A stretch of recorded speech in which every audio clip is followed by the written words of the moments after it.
Hello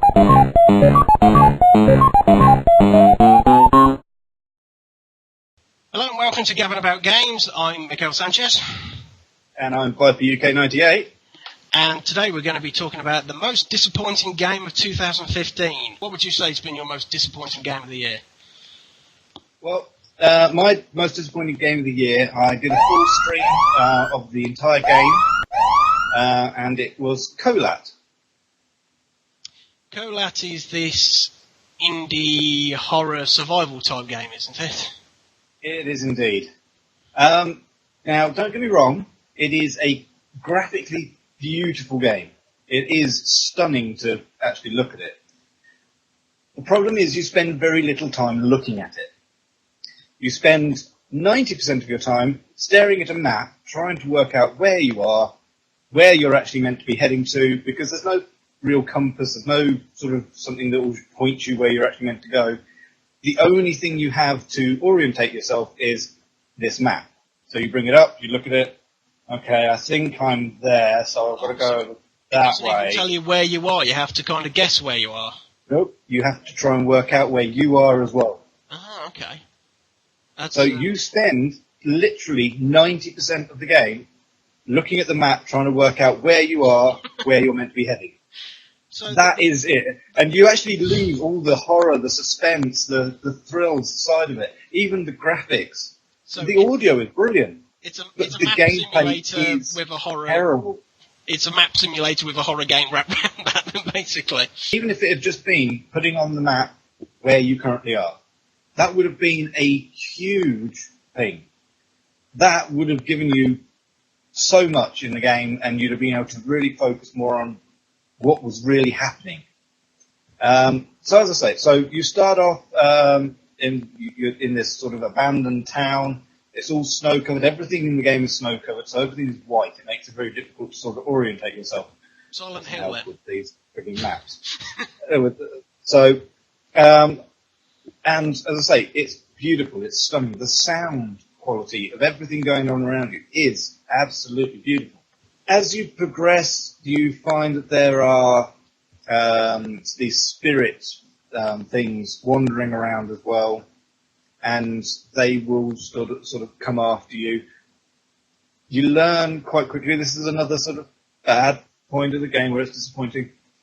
I can outrun them really, really easily. Yeah, they don't move very fast. You can, and they've got a trail showing you where they actually sort of have come from. So you get a little bit of planning out how you're going to move around them. But I think I've got to the end sort of section of it, and I was lost at the end of it. Literally lost. I was on the map, looking at the map every 5 seconds. I can't fucking work out where I am. And that is one bad thing. If you're looking at a map constantly and you don't know where you are and you can't work out where you're meant to be going next, that basically wrecks the game. I was doing that for about an hour and a half. I can think of many games that I've got really, I remember years and years ago now playing Final Fantasy VIII, and I got into the exact set. I know exactly what you're talking about. It's when you're in a position that you just have absolutely no idea where you are, what you're supposed to be doing, and where you're supposed to go. And it is almost game breaking in those instances where it just doesn't. Yeah. There's nothing. I'm not saying that you need to have your hand held throughout a game. You don't need to constantly be told, right, you need to go here now, you need to do this now, go here, do this. But for games like that, it does help a lot. Blind luck at the end of it that I found a path that took me where I needed to go. And it was blind luck after about an hour and a half. That was dreadful. But literally, by the end of it, I say there's these spirits walking around. I wasn't even worrying about them. I wasn't bothering with them. I was ignoring them. I was literally running straight past them, completely oblivious. Didn't care that they were there. They made no difference to the story at that point. I was bored of them, and I could run past them, and it was not an issue. So all the suspense and thrill that the game could have had, and there was a lot of story there, was lost completely by monsters that basically just you could run past and it wasn't going to really bother you. And 90% of the game is staring at a map trying to work out where to go next. And it wrecked the game. So it could have been so much better. Colat could have been better. By IMGN Pro. IMGN Pro. Do better next time. No, in fairness, I'm not one to get on the arses of indie developers, because frankly, between EA, Activision, and all that other bullshit out there, they're not doing any better. So getting back on picking on the AAA developers, probably my biggest disappointment of the year is probably, this isn't it, but I feel this game deserves an honourable or dishonourable mention. It is an indie game, so sorry, I know I'm kind of contradicting myself here. It was a game called We've All Gone to the Rapture. Not many people have heard of this. It has kind of made a mainstream release, but it's only as a digital download. So if you go into a GameStop, you'll probably find a little plastic card that you can buy. The basic concept of the game is that, as the title would suggest, everyone's gone to the Rapture. Everyone has not gone to the Rapture. Everyone is gone. But that's the idea of it. It's supposed to be like you are the last person alive at the Rapture. Everyone's gone. You're left down on Earth.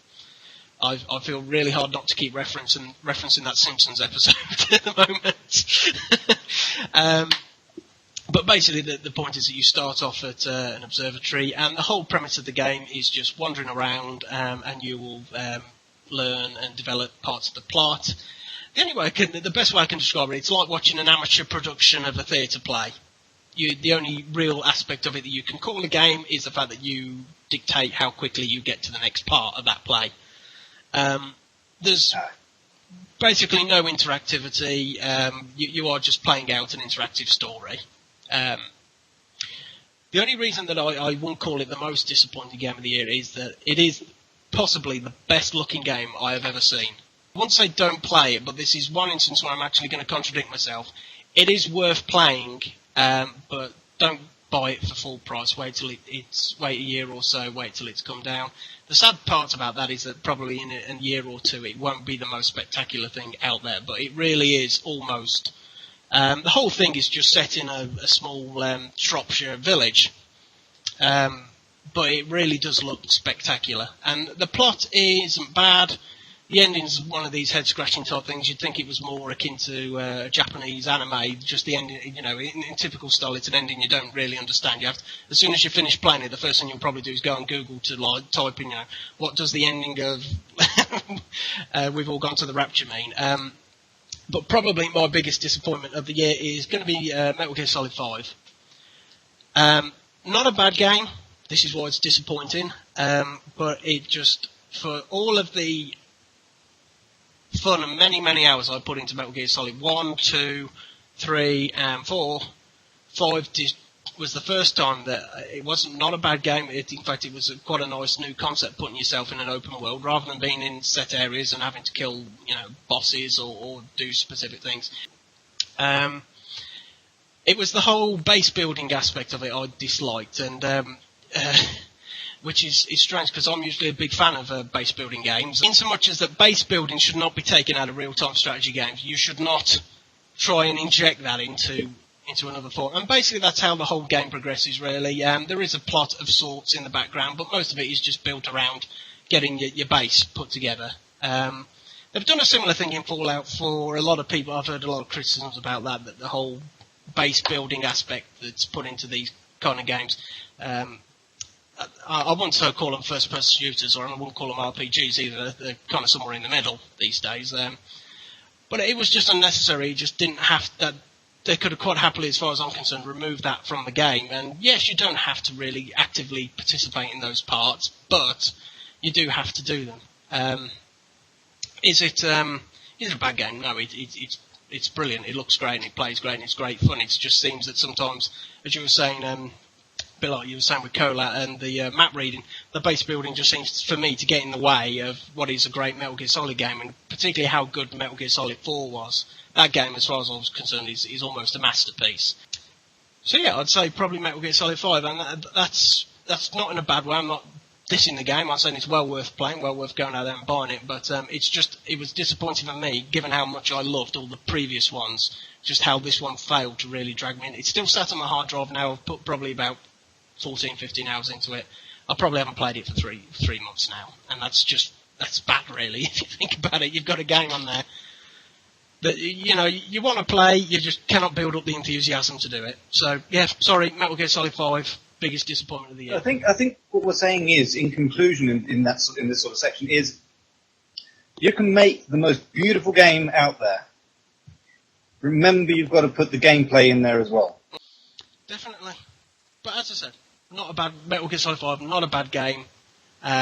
I would, if it was not the case that it was a AAA title, it would have gone to We've All Gone to the Rapture. But I think for a technical exercise, We've All Gone to the Rapture is brilliant. They just forgot to make it. They forgot it was a game. It was almost like one of the most beautiful Photoshop presentations you could hope for. And then at the 11th hour, they thought, oh, well, let's try and, if we can make the person have to move from A to B, we can call it a game and make money out of it. So it's not my most disappointing, but if it weren't for the fact that there was probably 10 times the budget between that and Metal Gear Solid 5, it probably would be.